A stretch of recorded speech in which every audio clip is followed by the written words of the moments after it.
Hi, everybody. It's Friday again, and that means it's time for Moohead Radio. I'm your host, the big and furry bovine. Joining me in Merry England is Bronk. A big You and could be furry a part of moose. the show too, but I know that you probably won't because you haven't been. But it's right there in the show description on YouTube. You can click on the link and show up, and I'll let you talk and everything, assuming that you're not like going to show your penis or something like that on the air. Wouldn't be the first time. So, boy, I'll tell you, Bronk, you're having problems already. What happened? Hello, ho. Well, that's very strange. I want, well, what I'm going to do is I'm going to check to make sure that I am on the air right now because I just heard a little gong go off and I'm not sure what that meant. So let me do this real quick. And I'm sorry for the aggravation. Yeah, okay, we're fine. I just, yeah, Bronk went bye bye in a big furry hurry. All right. So here's what we're going to be doing today. I'm starting out the program a little differently. And um, I don't know, maybe Bronk muted himself. I don't know what he did. Somebody killed Kenny. But first, before I get into the pregame analysis of the Browns and the Bears, there's a couple of other things that need to be talked about. And I always start out the program saying, where can you watch the Cleveland Browns game? Hi, Bronk. I don't know what happened to you. Did it work? Is it working now? Yeah, it's working. Yeah. All right. Yeah, whatever. The game is not going to be seen in as many places. It's a Fox game. If you're in Illinois, if you're in Indiana, if you're in Ohio, and if you're in, I'll give you the cities: Pittsburgh, Pennsylvania, Charleston, West Virginia, Cincinnati, Dayton, Columbus, Cleveland, and Toledo, Fort Wayne, Indiana. I know. And Indianapolis. And if you're in Chicago, of course, you're going to get it. If you're in Peoria, God help your soul. If you're in Springfield, that's a little better than Peoria. So there you have it. That's your area. So if you live outside of that area, man, you're going to have to do one of two things: follow it on the internet desperately, or lie, cheat, and swindle and try to steal a stream somehow. But I didn't say that because it's an important game. You might want to try. Well, I mean, even in England, man, they only show 1 o'clock game, as I've mentioned before. So they pick a Fox or a CBS game. The game they're picking is Tampa Bay and the Green Bay Packers. Why? I have no fucking clue. I have no idea. I don't know. I don't think they know anything about the sport. So it's unbelievable. So at any rate, after that incredible game last night, the man who was confident about himself after the game, Brandon Staley, was fired. Woohoo! And we told you that he would be the first coach to go, and that Justin Herbert, who's out for the season with a fractured finger. Oh, what's he doing with that finger? This guy will be the third coach. This interim coach will be the third coach during the Justin Herbert era. And the Chargers were 24-24 under Staley. You know what the funny thing is? What's funny? People forget where he came from. He came from the Rams, and he was a defensive coordinator. Wow. Yet for some reason, this guy thought that he was Mr. Go for it on fourth down. Yeah, he did, didn't he? Well, it went to his head that he knew something about offense. Sound familiar? Well, I think Justin Herbert's career is sort of arcing the same way that Baker Mayfield's career has. Started off fast and got slower and slower, and then ended up in Bolivian. Yeah. The thing is that there was, he's a good sized quarterback with a good arm, and he looked like he had the right receivers, and everything Yeah. looked to be right on target with the Chargers. And it just, ever since they got into the playoffs and blew a 27-point lead to the Jaguars, Yeah. it was all downhill after that. Dean Spanos, the owner of the Chargers, said the fans deserve more. Heard that before. We all do. But the thing is, they deserve more from the coach before them, and they'll probably deserve more than what they're going to get after this. So, well, the Chargers probably have the shittiest fan base in the entire NFL. They're shittier than the Colts. I mean, they have no fans whatsoever. I love the way these owners who live in these like $40 million homes, which Robert Kraft's home is worth $43 million. That's a lot of hand jobs, folks. Wow. Yeah. But I mean, like they're going to talk to the regular folks, Our fans deserve more. Yeah, like they even seen a fan. They don't even give a shit. Are you kidding me? No. So he's fired, as we knew he would be. 63-21, down 42-0 at the half.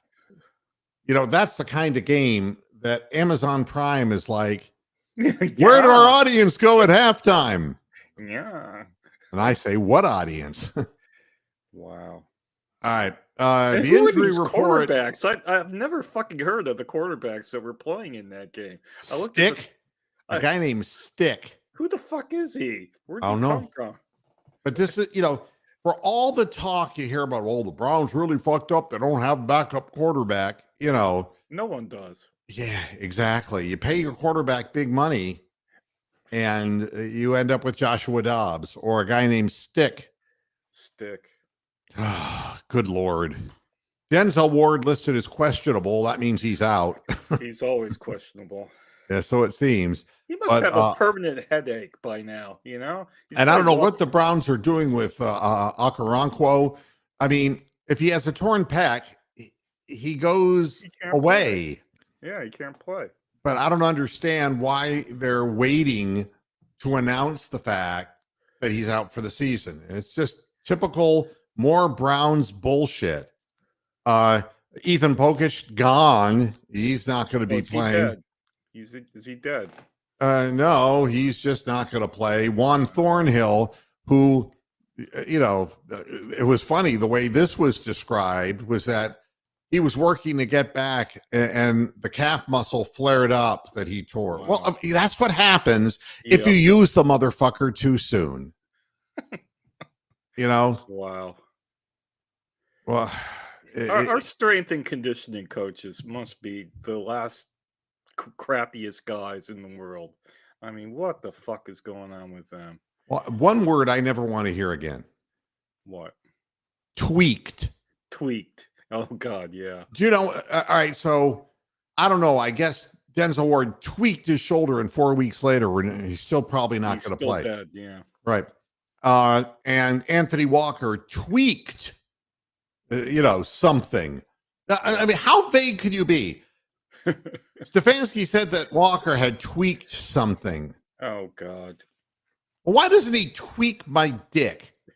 Why do you have a press conference if you're going to be this nebulous about things? It's foolishness. Yeah. Meanwhile, Jordan Kunaszyk out with a calf. Ogbo Okoronkwo, pectoral, we know about that. Pokic is a stinger. Thornhill is the calf that we talked about. And then they asked the coach Ephraim Banda, the safeties coach. He said, yeah, Thornhill was warming up. Stupid, doesn't it? I just don't understand. Jim, don't believe what you're reading. Don't believe what you're reading. I mean, the fact is the press doesn't look into. You know who else tweaked a knee? Is Evan Mobley. Now he's out 2 months. Now, really, I'm going to tell you all something. All right? I'm not going to tell you who my source was. Okay. But if you're wondering why I haven't been talking about the Cleveland Cavaliers, I'll tell you why. I already knew that Mobley was gone, but they didn't announce it. Wow. And, again, I knew the symptoms because somebody told me. And it's somebody national. Okay? But I'm good. I'm good because I never, ever take advantage of this little shit platform I have here for my own personal gain, because people tell me things in confidence because they can trust me. Yeah. But And it's not worth it for you to blab anything, no, there's nothing to be before the gained. fact. It's going to happen Not worth anyway. it at all. Yeah. So he and Garland hit in the face, this time a broken jaw. He's going to be gone for a month. And they're saying that, for 6 to 8 weeks, we know with but I already knew, even though I wasn't told, I already knew that it was a meniscal tear with him. And they're not talking about that in the press. So I'll talk about it right now. But when you tweak your knee and it's clicking.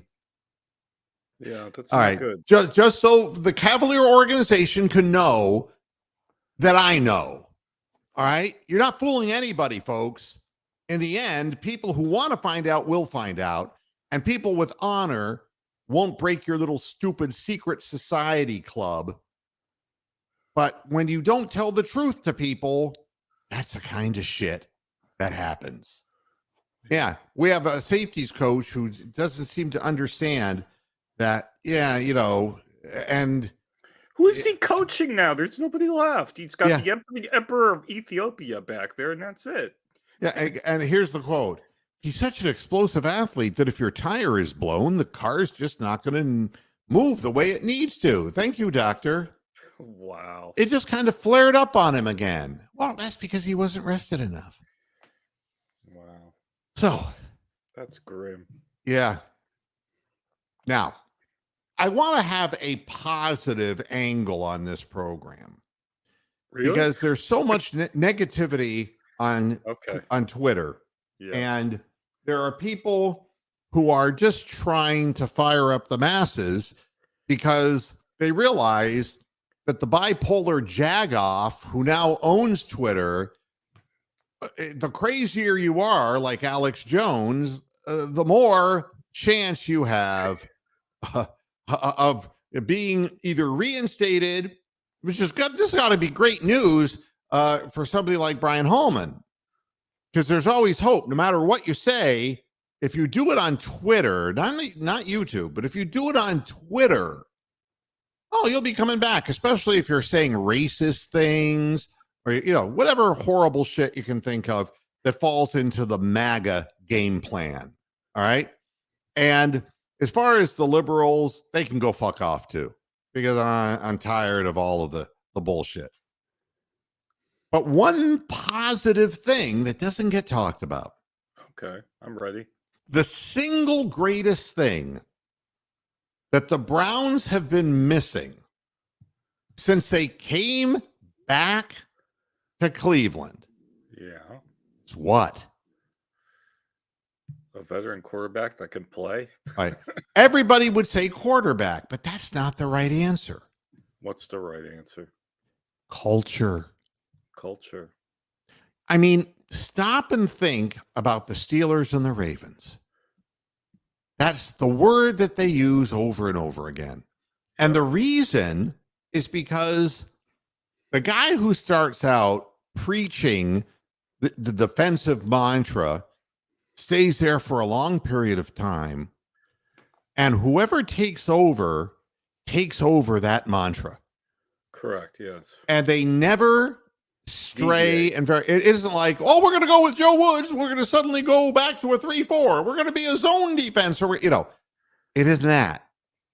That we constantly shift and change, and there was never a starting point where we sat back and said, we're going to preach the right values to begin with. But here we are, and look at us. We have Jim Schwartz, and Jim Schwartz has finally put together a foundation. Yeah. And that foundation is beyond just hard work and toughness. It's about diligence and persistence, technique, and having a master plan and going for that master plan no matter what. And it would appear personal responsibility too to do your job. Well, and people are saying, well, God, we don't have anybody going to be playing this weekend. We didn't have anybody playing last weekend either. We won. No, we did. So what can I tell you except what carries you through the true next man up philosophy, which we always talk about but never had, is because they're all being taught the same way. Yeah. And you're seeing effort from all kinds of different players on the defensive side, not just one or two players, but you're seeing it from the guys. I mean, at the end, by the time the safeties came into the game, it was like, we have who? Halassi? I think that's the dog that saves little Timmy from the well. Yeah. And we had Cam Mitchell, who had just come back from injury, who had no real reps to speak of. Yeah. And who's the other guy who was back there? Hickman, right? The Ohio State was for a couple of free agent guys who were just undrafted. Yeah. So if they come in and they get the big stop, on third down, they both teamed up and stopped the receiver from catching the goddamn ball. And it's like, that's the same effort that I'm seeing from the people who start. So that's real important. But it isn't just Jim Schwartz, because of course the stats on Schwartz are really, considering the Browns' recent history, is really good. Sure. But nobody talks about Callahan. Oh God, yeah. Oh yeah. I mean, he's making do with two starters at the moment. How do you think DeJuan Jones went from being a fat blob who on the first day of training camp vomited because he was so badly out of shape to turn into the player that he became? And he was the second stringer. He's a lean, mean fighting machine now. He was John Candy when he came to camp. Yeah, I mean, he got his chance when Conklin went out, and and there he is. And you look at guys, and even I certainly wish that Jedrick Wills was certainly more motivated than what he is. But the technique of run blocking and the authority that it takes to play that game physically up front, he's getting more out of the James Hudson's the thirds if we could just keep his feet still. James Hudson the third looks like Fred Flintstone starting his car. He does with the yeah. But in the end, these two men have started a culture. They have. And I hope that the assistant coaches of this team learn this inside out, and it becomes the organization's future mantra, because these men are not young men. No, they're not. They're going to be gone. And we have to pass this along. So all the years that I sit here, Pittsburgh has a culture and the Ravens have a culture. We have no fucking culture. That is what makes this team likable. And I'll say something else about Joe Flacco, because there are people on the internet who are, getting down on Deshaun Watson and low blowing him that he's out, and now look at Flacco, and they're comparing the two. Let me just talk about Joe Flacco. The difference between Joe Flacco and Deshaun Watson, from a personality perspective, is huge. Flacco is soft-spoken. He's articulate. He's a guy who has experience. He's a pure pocket passer in an era that has forgotten about pure pocket passers. That's why no team gave him an offer. A lot of them, yeah. Didn't give him a call. Because he's not a run option quarterback at all. He right. never will be. Everybody wants, the reason everybody got excited about DTR was because, hey, he can move. Yep. And everybody wants mobile quarterback because it's like Patrick Mahomes Yep. and Kyle Murray got off to a good start in his career. Stroud and Fields and Yeah. all these guys. And these folks are, so this is the new blueprint. And what we're seeing is like when I was looking at houses in Ohio, there were new build homes, then there were these older homes that were really immaculately kept. Yep. And you Probably could built really, in the 40s or 50s. Yeah. yeah. And and you said, wow, you know how well made that thing was? Oh God, yeah.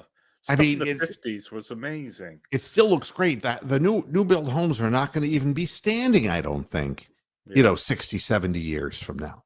Yeah. So it's looking at Joe Flacco is like looking at the past of the NFL. What won a Super Bowl once, Yep. and how, and if you look again at the touchdown pass last week to David Njoku, the play action fake and the linebacker biting on it, Yep. and it just allowed Njoku to run free, and the ball gets into his hands and he runs it in for a touchdown. You see how the moving parts are supposed to work. Yeah. And that's really exciting. And for me, I'm so happy for Joe Flacco for two reasons. One, they gave him a contract and they said, hey, we'll give you $4 million if you win a Super Bowl. Browns aren't going to win a Super Bowl. But, the contract goes through March.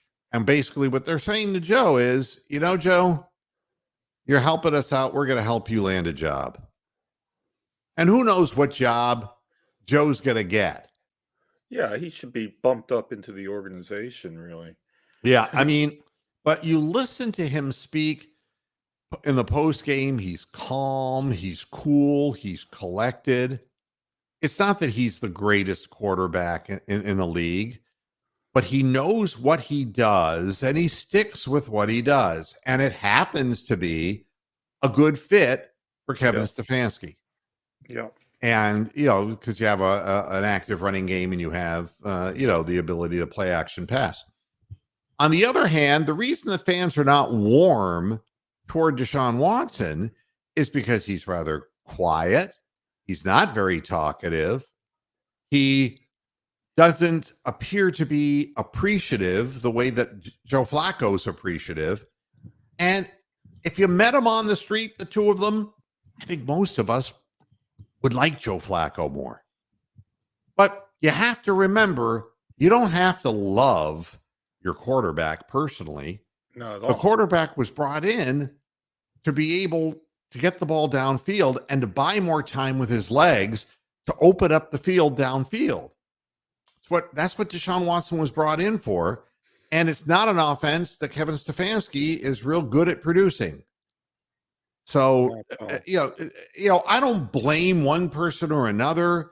I look at it and say, look, the third part of the triangle of culture is Kevin Stefanski.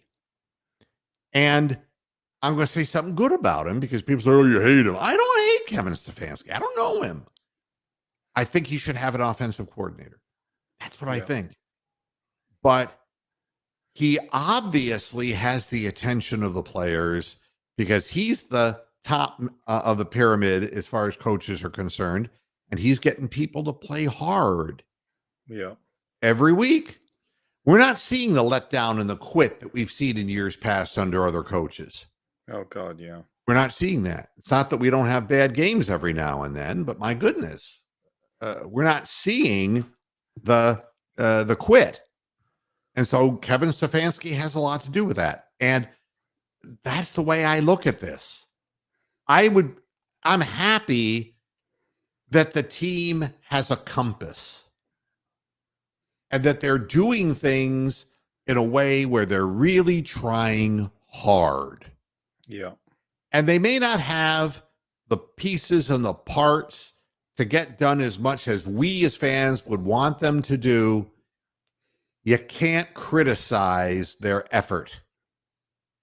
and Oh, absolutely. you can't question their preparation. I mean, the opening scripted plays look really good when we're in a play action Yeah. offense. Not so good when we're got a guy in the shotgun. Well, I think last week in particular, Jacksonville really tried and pretty much did stuff our running game. They had a lot of guys on the line of scrimmage, and we were managing to sneak Ford out or sneak Njoku out or sneak David Bell out, and that's how we got big plays. So there you have it. I mean, the same thing's going to happen again. People are not going to let us run the ball, so Flacco's probably going to have to throw a lot this week. You know? The Bears have the number 2 run defense. Yeah, we're not going to be able to run It's that going to well. be, well, I mean, I don't know. You can check it out. I heard that it was going to be 48 and rainy in Oh, Cleveland. let me look. I'll I look. don't know what the track's going to be like on Sunday, but it might be that running the football might not be the way to win anyway. I run the risk of bumping myself off doing this, but if I suddenly Oh, well, disappear, well, we can yeah, have I'm gonna somebody in the look. I'm chat gonna look. room I'm for gonna the look. weather in Cleveland. That shouldn't be hard The to. weather in Cleveland it's about the same as it is in where I live right now in Plymouth. It's going to be about high 40s, a bit of rain, but On Sunday, yeah, on Sunday. what's the chance of rain? Do you see a chance of Well, precipitation or when they're predicting it will I'm fall? seeing like 70% chance during the game. There you go. So it's going to rain a bit, and it's going to And if you're be. on the lake, it could rain more. I It no idea. could. You don't know. I think But this is the airport that I'm probably getting. the thing with the Bears is that the Bears do 2 things extremely well. They run, defend, and they get turnovers. Yep. And they create turnovers, and that's something we've not been good at limiting. So right off the bat, we know what we have to do. There is another name I wanted to mention because Bubba Ventrone deserves Yeah. The fucking commendation. special teams. I was going to say that. I mean, Bajorquez has been God, and we all know how good Hopkins is, but Bajorquez doesn't get talked about enough. As bad as the special teams have been, where flags would be thrown in every return, Correct. the bottom line is we are not giving up big returns. We're swarming people. We're making them run backwards, and good deep punting, and our guys are getting down the field, and that want to is there. Yeah. And at the top of the pyramid, Stefanski is the one who's getting his special teams coordinator and his defensive coordinator and his offensive line coordinator and all of that on the same page. Yeah. So it's a team, and that team is working well, and the result is giving us a result far better than the players that we are able to put on the field right now. How long it can continue, you know. Well, we got 4 games left, 2 at home against 5-8 teams, and we got 2 in the road against teams that are currently 7-6. They're all winnable games, but they're also all losable games. So I have no fucking idea what's going to happen, or what Browns team's going to show up, or what Bears team's going to show up, or what Jets team is going to show up. They've all beaten good teams, the teams that we're playing, and they've all had really bad games, the teams that we're playing. So who knows? Yeah, we've activated Sam Kamara as a defensive end, and Oh my God, I how think old he is played he? a little bit for the Steelers. I mean, a little bit. I mean, he's got no real professional experience, and you're looking at Siaki Ika. Is he finally going to play? Because he's been inactive every fucking game. They're talking about him, and Wow. he played for a season at LSU, and then transferred to Baylor, and we got him in the 3rd round, which was a bit of a reach. He has weight issues in his past. Don't we all? He is a very strong-handed guy at contact and impact because of his weight, and he gets off the line pretty good. But the problem, his conditioning historically has been questionable, so that his pass rushing skills as an interior lineman are mitigated by weight issues. Right. Allegedly, his weight had ballooned up to 370 pounds playing at Baylor, and that Wow. he's at 335 now. We may see, Wow. Okay. Yeah, what happened is Hurst dead too. Maurice. Yeah, he's gone. Is he dead? Another pec. We have 2 pec injuries. Oh, isn't A that what bushel and a pec. isn't that what did Joe Thomason? Is that what he had when he retired? That's a think good it was. question. The I guy I think it was remember Joe who had the Thomas. pec was the middle linebacker who played for us. I'm not remembering his name, but he tore his pec in successive seasons. Oh yeah, he was good too. I forget. He was good, and I don't remember his name. Isn't that terrible? But we do have Zadarius Smith still on the field, and we're going to have him get more pressure on the quarterback. The issue here, we want to hope that the field is a little bit slow, because Justin Fields has run for a lot of yardage this year. Yeah. And, the difference between him this year and previous year, he's completing a higher percentage of passes, but he's still only getting about 10 yards per completion. That isn't, he's not really thrown for a ton of yardage, but he's run the ball extremely well. And he's not holding on to the ball like he did when we saw him in 2021, where we just ran over him. He's really made, progress. And it's going to be a challenge to contain their running game without making him a marked man. They're going to have a spy, and guys who are really good spies like Grant Delpit are not playing. So it's going to be a challenge, because he drops back to pass, he breaks containment, and it's going to be hell to pay. And we're not going to be getting the push from our defensive line that we normally would. So, I see Bronk just plunked out again. I don't know what that's all about. So Zadarius has to make his mark. That's going to be a challenge. Meanwhile, the Browns have still done nothing to fix the ball security issue that Kevin Stefanski reminds them of every 3 minutes. And believe me, I think that's what the problem is.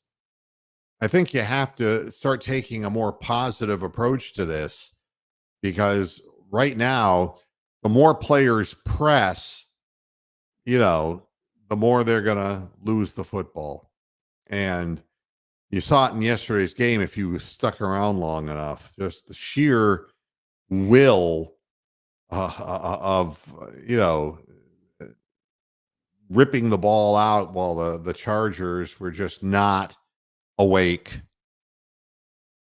Just not awake, not paying attention. I mean, a guy like Amari Cooper knows that he can get stripped from behind, but again, people are so set. I got to get extra yards.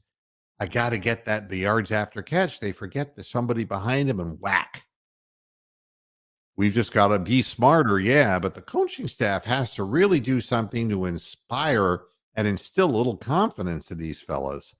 And, that's, yeah. I just, the Browns lead the league in turnovers with 27. Yeah. Last year, they had 21 the whole year. This is not good. They're tied for second in interceptions thrown with 15. They found many, many ways to give the ball away. Only one game, that 27-0 win over Arizona, they didn't turn the ball over. And that's because the Cardinals didn't have their quarterback. And then, there was no pressure on the team whatsoever. Am I back now? Sorry. Yeah, I know. I hear you. Okay, my router actually turned off, which was very unusual. Never happens to me on this program. And it just did. Yeah, and it's amazing that Amari Cooper is averaging 15.4 yards per catch in a 6-yard passing game. He has Good. 878 yards in That's receptions. amazing. And, he's a diligent guy. He plays hurt like Jarvis Landry did. And he makes some big plays, but he's a smart player. And he runs precise routes. The best thing about Amari Cooper is that he's not one of these wide receivers like Odell Beckham or all these other chirpy twats that have to get their name in lights and have to throw tantrums on the bench and have to say, give me the ball, give me the ball, give me the ball in the media, and get your father to say that in the media.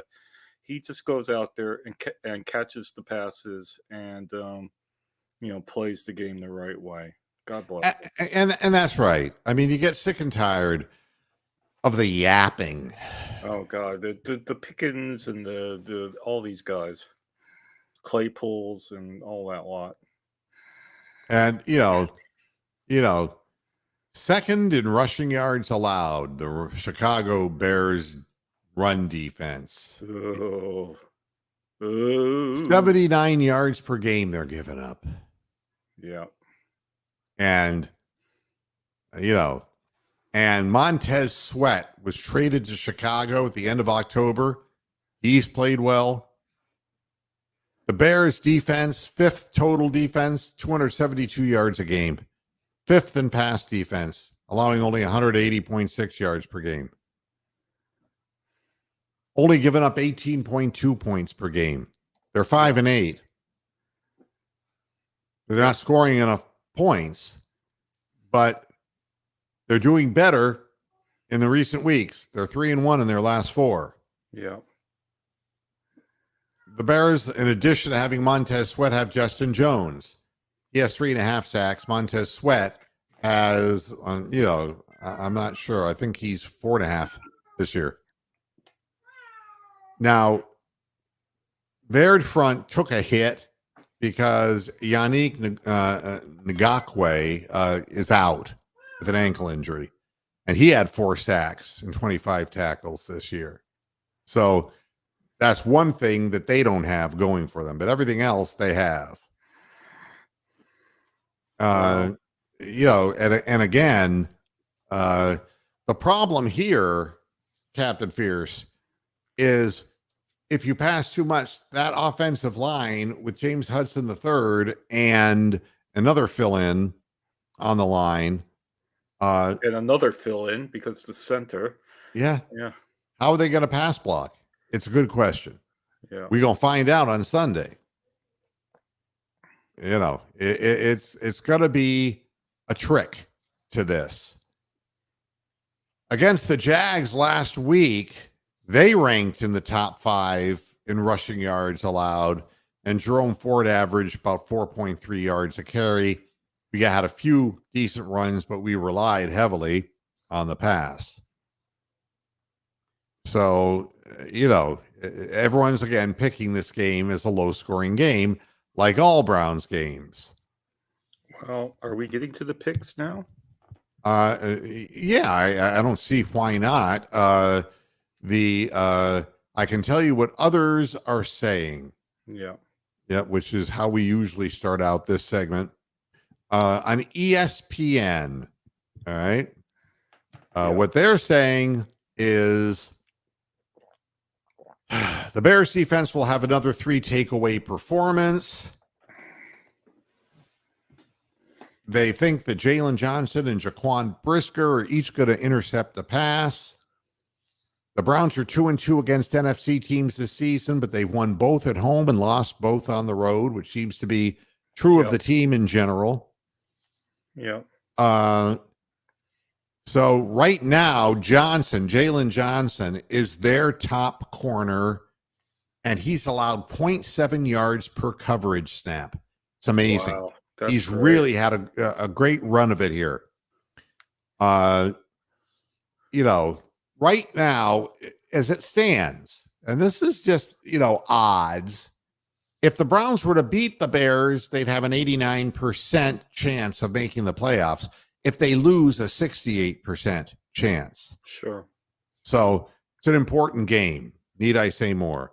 DJ Moore has scored 22 or more fantasy points in 3 consecutive games. Now, the thing there is that he is coming off an injury. I know he'll be on the field. The question is whether the guy who should be covering him, Denzel Ward, will be on the field, which, And for how long? Yeah, for how long, right? Well, on ESPN, Moody is picking the Browns 21-16. Walder is picking the Browns 23-17. An FPI prediction that there's a 57.4% chance that the Browns will win. Going over to Florio versus Sims on Pro Football Talk. And I'm gotta find this game. Excuse me for a moment. Okay, why don't we do it this way then, if it's not going to let me do that? All right, there we are. All right, they're saying Browns and Joe Flacco will keep pushing toward the playoffs. Florio says Browns 23-17, and Sims says Browns 24-23. Now, the thing that's interesting is that every week these low scores are this is what everything's going to be close. Everything is going to be close, is what it amounts to. So, what I would tell you is everybody's saying the Browns are going to win a close game because of the home field advantage. And I'm seeing people are, in the chat room, Rick May is saying the Browns 23-16. Ron Shane is saying 27-21. I don't like the 21 score, Ron, because they haven't been. If the Bears score 3 touchdowns, then we're going to have a problem because they've had problems stalling in the red zone. So if we're giving up touchdowns, we're going to have a lot of problems on our hands. My personal feeling is I wouldn't say that the Browns are going to lose this game for a million years because I'm sold on the effort that they're putting in. It's going to be very hard for them to win because they don't have their personnel. But, I'm going to say that the Browns are going to win 24 and 24-13 over the Bears. And I'm hoping more than I am predicting because I want to see us at that 9-5. I just want to see how this team holds up to the rigors and pressures. CJ Stroud's not playing this week. Backup quarterback is, but he'll be back for Cleveland. Yeah. So I've got a different take on this. I think that these defenses of the Bears and these defenses of the Browns are starting to get figured out. The over and under here in England for this game, I'm looking at it right now, is 38 points. I actually think the Browns are going to score 38 points and that the Bears aren't going to be that far behind. So I'm going to say Browns 38, Bears 33 in a turnover-filled shootout with both quarterbacks going mental and both running games not being able to do dick. I don't think we're in any position to score 38 points unless we get pick sixes. kiss my hoof, because there could be like a special teams play or a pick six. If the Browns score 38 points, I will kiss your hoof. Kiss my hoof. It is that simple. I don't. When I come out with these really bold ones, I tend to hit on these. You've known that in the past when I come out with my super bold predictions. Yeah, I mean, if this is a high-scoring game, it's going to fool everybody. Well, I think that's part of the thing too. And what's not going to fool everybody is that the refs are going to keep it close. So there's going to be contentious pass interference calls. There's going to be, there's going to be penalties like 8 penalties per team, easy. Yeah. Well, the cleaner team, has the chance of winning. And again, I really think a slow track might help the Browns because, If Well, DJ Moore plays, he's got the guy who can get downfield.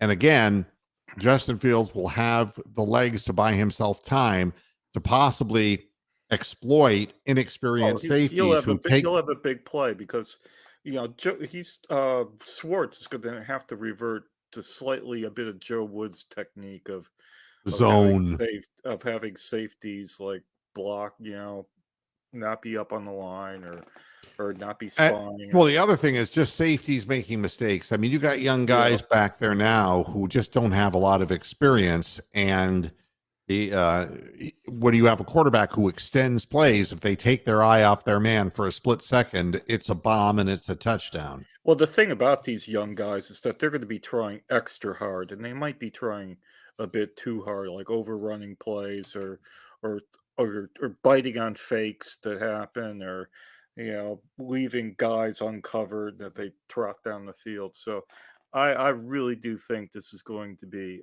a higher scoring game than what people are predicting. Now, here's how I want to finish this program out. When the media is done with you, they're done with you. All right.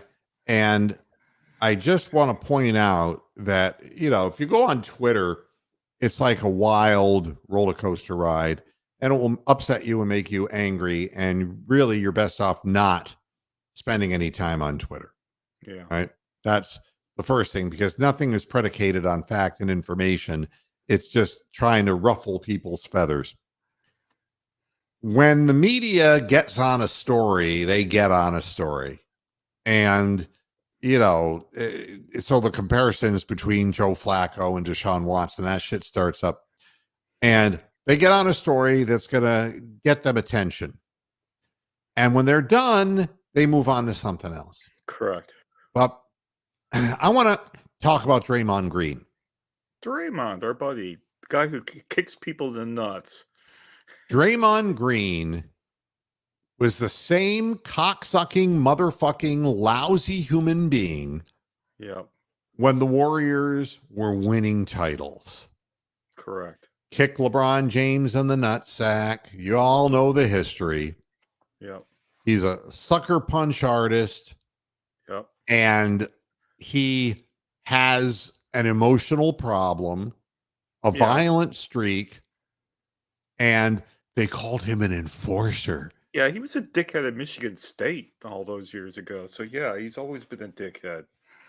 So here's the bottom line. Well, what's happened to him? Because I really don't know what this Well, he's punchline's gonna be. indefinitely suspended. I didn't know that. It is my belief, predicated on the last thing he did, which was literally to spin around and hit a guy in the face as hard as he could, knock him to the ground, that he should never play again. But I said this years ago. Yep. And, my feelings don't matter to the NBA because they have their own set of priorities. Correct. And when the Warriors were the Warriors, you just accepted what Draymond did because he was the enforcer. He was. And what he is a fucking criminal. That's what he is. Because if you that did on the street, you'd be in jail. Yeah, that's absolutely. right. That's right where I was going with that. That's right. If you did on the street what he does in the basketball court, you'd be in jail.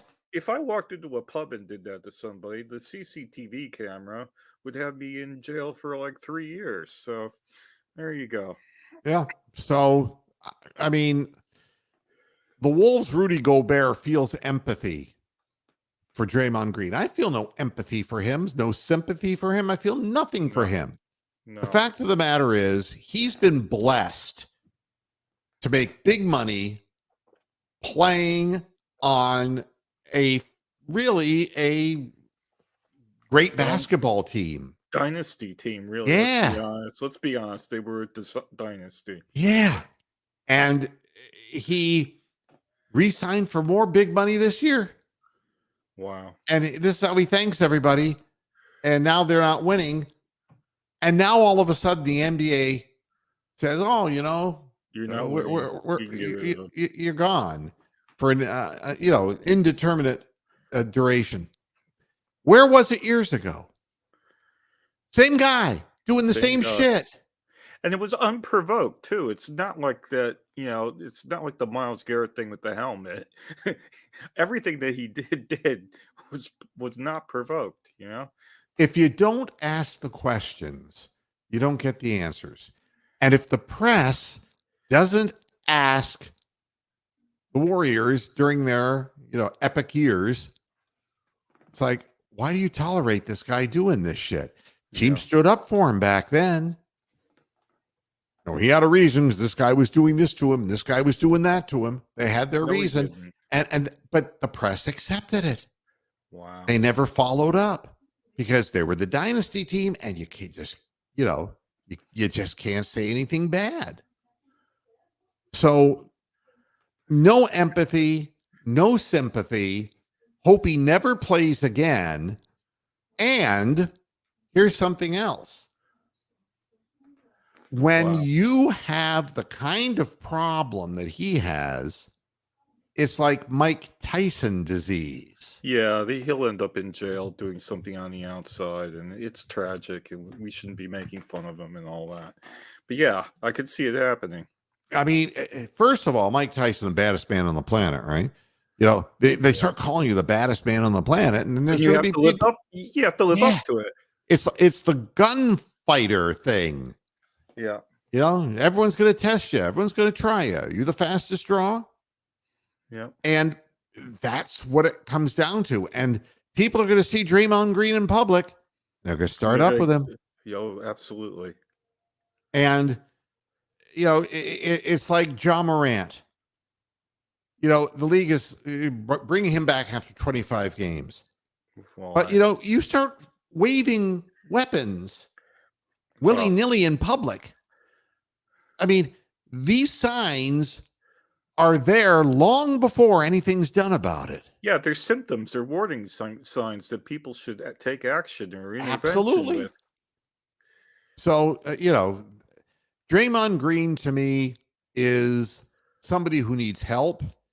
And that help isn't playing basketball. It's mental help. And, and that's an interesting name. Talk about Latrell Sprewell. That's very good because that's another example of somebody who just couldn't control themselves. Yeah. Urban Meyer. Yeah. Yeah. And Hernandez. That's right. I mean, there are so many signs of things not being right, but the press, if a guy has a big name, it's like a guy like Junior Seau. Correct. We ignore problems, and then we want to write up a bunch of stuff and talk about shit and talk shit about people when the problem was evident the whole time. Yeah, it's not news. No. It's like now you got big balls because the Warriors can't win, right? And that's all part of the sickness of the league. One other thing. Yeah. Dwight Howard now says the allegations against him are frivolous. And what allegations? I don't know anything about this. That what's he done? Allegations of sexual assault and battery against him are baseless. However, it's not what you think it is because it was filed by a man. There you go. Yeah, Dwight Howard is obviously bisexual. He's had and people already knew that he was attracted to transgendered people. They already knew. This was not news. Wow. Okay. But you see, this guy comes out of the woodwork. Comes is not a good word. Yeah. You need to rephrase that one. Try that again. This guy decides appears out of nowhere. He put together, of course they always do the chat thing that shows, that Dwight Howard, lured him into a situation. And now they're finding out that all of the texts aren't there and they're piecing it all together. And that this guy was more than willing to play. They both were more than willing to play and that there really isn't a crime committed, but what has happened is that Dwight Howard will never be looked upon the same. Guy who they called Superman at one time might be closer to Superwoman sometimes. And it again challenges what the press already knows about somebody. And I really don't care if he's attracted to transgendered people. I don't care about that. Dwight Howard played in the league too long, and he lost most of his ability. When he did play during his prime, his career took a nosedive very quickly. The reason was because of the performance enhancing drug policy of the NBA. And didn't you notice how much smaller he became? I mean, all you have to do is take a look at him before that rule went into place and after. The growth hormone and all that bullshit? Okay. Yeah. Wow. Yeah. And his career went right down the shitter. But people who knew that he was attracted to that, and that was no surprise. But now, this court case is getting a lot of, how would we put it? Just the wrong kind of attention for the wrong reasons. And everyone wants to take advantage of it because Dwight Howard isn't the amazing guy who started out his career, and he was Superman with the cape. He's strongest guy in the game. He could just move anybody out of there. Nobody talked about him then. Because again, you protect, if you're the league, you protect your stars. Now that nobody wants him, now it's fair game. This is weird. He's born 8th of December, 1985. So he just turned 38. LeBron James, December 30th, 1984. So he's going to turn 39. And Flacco. So Dwight Howard, LeBron James, and Flacco are all within a year of each other. Yeah. And it's funny how their careers have all arced in different directions and up and down and sideways and whatnot. There's only a couple two GOATs, and you're going to argue it until the day you die if it's Jordan or LeBron. It's Jim Brown and LeBron James. But I mean, again, you'll go to your grave arguing it, but it ain't going to be Dwight Howard. It's not going to be Shaquille O'Neal. These people were dominant in their time, but nobody's going to say that they're the GOAT. And you're right, Amsterdam. Ben Simmons, we knew there was a problem there long before there was a public problem with him. We knew that there was something terribly wrong with him. Yeah, but that's why I don't believe in anything I read, as far as stories and the stuff that I like to talk about are things that I see through my prism. And I don't like to use this crap as a prism because it's garbage. Just garbage. So at any rate, let's hope that the Browns can come through. I'm going to be back with you on. We got some big games tomorrow. Actually, we got the Steelers. We got the Bengals playing the Bengals. I mean I have no idea. I mean, you never know with the Vikings and the Bengals, and never count on the Vikings to win a game and do you a favor. No, because it's in Cincinnati, and they're not going to win on the road. And they had a big game last week, but they've prior to that, we're in a 3-0 game. I mean, they got no offense. Cincinnati is the prohibitive favorite in that game. And then you have the Steelers. And what losing team are they playing? The Colts? They're playing the Colts. 7-6, 7-6. You never know what you're going to get out of either one of them. It's going to be interesting to see how each of those teams come out. That's one of these situations where we win the matchup against the Steelers, as far as right now, head to head. Yeah. And we've already defeated the Bengals that way. So who do you cheer for? Do you cheer for the Colts or do you cheer for the Steelers? I say cheer for the Colts because fuck the Steelers, you know? Fuck the Steelers. Fuck the Steelers badly. Yeah. And, but no, that's Saturday, 1:00 and 4:00. Yeah. And No, those look like interesting games. And those might be the low scoring games of the week, whereas I'm saying the Browns game isn't going to be. But I will go to my grave on that one. oh, and by the way, before I go, we were talking about culture, and Ben Roethlisberger on his podcast, he was out of breath from grabbing a woman by the legs and dragging her into a men's room, but he Absolutely. managed to spit out in his exhaustion that he's beginning to think that the culture of the Steelers is gone.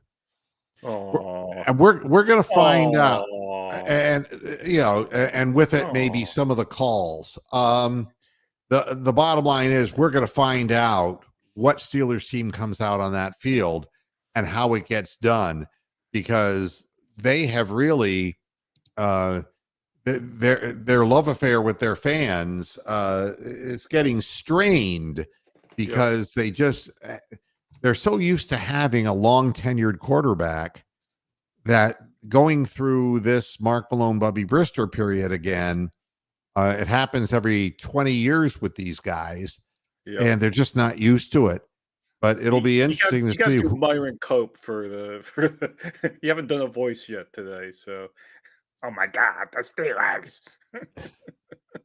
I'm dead. I swear to the baby Jesus. If I see Kenny Pickett out there one more time, I'm gonna die. The more I do it, I start sounding like Cartman. Well, they are kind of the same. Kind of. Yeah. So, I'll be back on Sunday at halftime and post game, but I really want the Browns to win this game. And I am being a fan. I'm not being objective at all. I'm being a fan, and the Browns deserve to win this game because they've overcome so much to get to this point. Yeah, we've had enough adversity. Let's have some of the good stuff for a change. Yeah, let's keep a distant dream alive. Well, we all deserve that in our old age. Thanks a lot for tuning in. Thanks, Bronk, for joining me. And I'll see you again on Sunday. Until then, hasta la vista, Pastor Heads. Good night.